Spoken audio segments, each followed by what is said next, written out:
భార్య కళ్ళలో నీళ్లు. కాని పిల్లల కోసం ఒప్పుకుంది. ఆ కుటుంబంలో భర్త, భార్య, ఇద్దరు పిల్లలు. పేదరికం చాలా ఎక్కువ.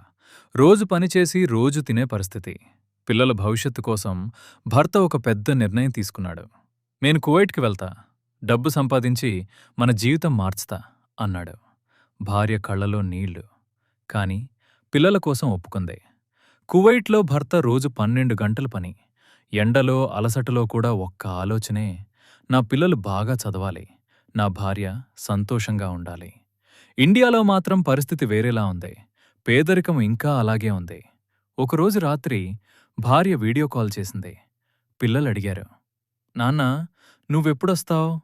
ఆ మాట విన్న భర్త కళ్ళలో కన్నీళ్లు. కాని పిల్లలకి చూపించలేదు. త్వరలో వస్తా బంగారం అన్నాడు. ఫోన్ కట్టయ్యాక కువైట్లో ఒంటరిగా కూర్చుని ఏడ్చాడు.